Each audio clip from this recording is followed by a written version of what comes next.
నీవు నడిచినప్పుడు, నీవు కూర్చున్నప్పుడు, నీవు పండుకున్నప్పుడు, నీవు మాట్లాడినప్పుడు each and every time memorize the word of God. நீங்க உட்காரும் போது, நீங்க படுக்கும் போது, நீங்க போகும் போது, இல்லாட்டி ஒரு இடத்துல பேசும்போது எதை பத்தி பேசினாலும் கர்த்தருடைய வார்த்தை பத்தி நீங்க பேச வேண்டும். అవి నీ కన్నులకు బాసికములుగా ఉండాలంటండి. அது அந்த வார்த்தை கண்கள் முன்னாடி நிக்க வேண்டும். నీ ఇంటి ద్వార బంధముల మీద దేవుని వాక్యం రాయబడి உங்க ఉండాలి. வீட்டு முன்னாடி எழுதி வச்சிருக்கணும். దేవుడు ఆ వాక్యము ద్వారా దేవుడు మాట్లాడేవాడిగా ఉంటున్నాడు. தேவன் அந்த வார்த்தை மூலமா உங்களோட பேசுகிறவராக இருக்கிறார்.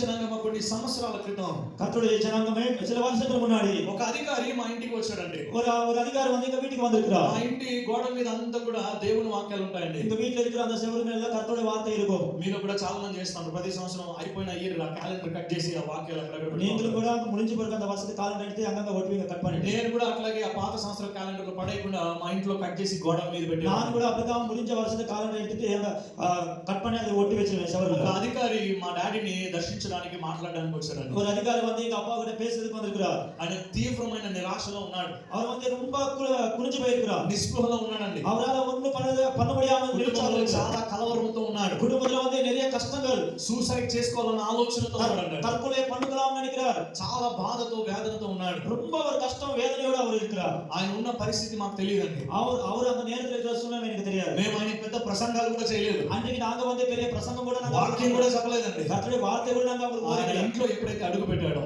அவர் எப்போ எங்க வீட்ல கால் ఆ வைத்திருக்காரு. వాక్యం చదివినప్పుడు ஒரு வார்த்தையை படிக்கும்போது దేవుడు ఆ వాక్యం ద్వారా ఆయనతో మాట్లాడాడు. கர்த்தர் அந்த వార్த்தை மூலமா அவரோட பேசியிருக்கிறார். ఆయన అన్నాడు, అయ్యగారు నేను మీ ఇంటిలోనికి ప్రవేశించిన తర్వాత அவர் சொல்றார், ஐயா நான் உங்க வீட்டுக்குள்ள வரும்போது ఆ వాక్యము చదివిన తర్వాత அந்த వార్த்தை படிச்சு முடிஞ்சு నా నిర్ణయాన్ని నా తీర్మానాన్ని నేను మార్చుకుంటున్నాను. என்னோட தீர்மானம் எல்லாம் நான் எடுத்திருக்கிறேன். ఇక్కడికి రావడానికి ముందుగా இங்க வரதுக்கு முன்னாடி నా పరిస్థితి చాలా ఆందోళనకరంగా ఉన్నది. என்னோட சூழ்நிலை ரொம்ப ஆందోళనமா இருக்கிறது. అయినప్పటికీ కూడా ஆனாலும் கூட నా ఆలోచన నేను మార్చుకుంటున్నాను. என்னோட நினைவு வந்து நான் மாத்தி வைத்திருக்கிறேன். నేను నా సొంత తీర్మానాన్ని నేను తీసుకున్నాను. நான் சுயமாக என்னோட சொந்த தீர்மானம் எடுக்க மாட்டேன். దేవుని మీద ఆధారపడతాను. நான் கர்த்தர் மேல சார்ந்து இருப்பேன். నా కొరకు ప్రార్థన చేయండి. எனக்காக ஜெபம் பண்ணுங்க. ప్రతి దేవుని వాక్యములో ఉన్న శక్తి అండి. அது கர்த்தருடைய வார்த்தையில இருக்கிற வல்லமை.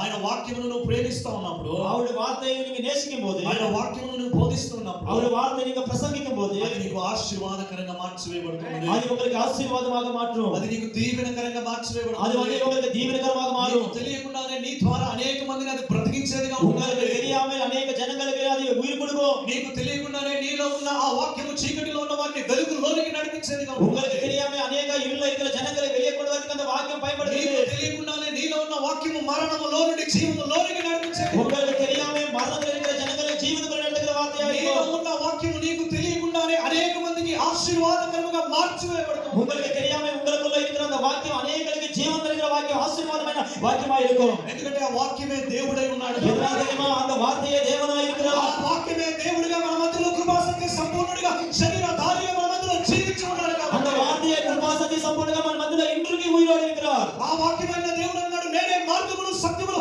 జీవమును అన్నాడు. அந்த வார்த்தையா இருக்கிற தேவன் சொல்லுகிற நானே வழியும் சத்தியம் ஜீவமா இருக்கிறேன்னு சொல்லி ద్వారదప ఎవ్వడును తండ్రి ఎందుకు రాలేడు என்ன అంటున్నాడు. மூலமா தவிர பிதாவிடத்துல யாரும் ஒருத்தராலும் வர முடியாதுன்னு ఆ சொல்லிக்கிறார். వాక్యమును దేవుడు ఈ రోజు నీకు ఇచ్చి ఉన్నాడండి. அந்த வார்த்தை இன்றைக்கு கர்த்தர் உங்களுக்கு கொடுக்கிறார். ఆయన వాక్యమును నువ్వు తీసుకుని వెళ్తూ ఉంటుండగా, அந்த வார்த்தை நீங்க சுமந்து போயிட்டு ఆ இருக்கும்போது, వాక్యమును నువ్వు ప్రకటిస్తూ ఉంటుండగా, அந்த వార్த்தை நீங்க போதிக்கும் போது, నువ్వు ధ్యానం చేస్తూ ఉంటుండగా, தியானம் பண்ணும்போது ఈ వాక్యములో ఉన్న శక్తి అనేక మందికి విడుదల இந்த కలిగిస్తుంది. வார்த்தை இருக்கிற వల్లமை అనేకருக்கு విడుదల ఈ தருகிறது. వాక్యము స్వస్థతను కలిగిస్తుంది. இந்த வார்த்தை வந்து స్వస్థత கொடுக்கிறது. ఈ వాక్యము అద్భుతం இந்த చేస్తున్నది. வார்த்தை தான் அற்புதம் பண்ண போகிறது.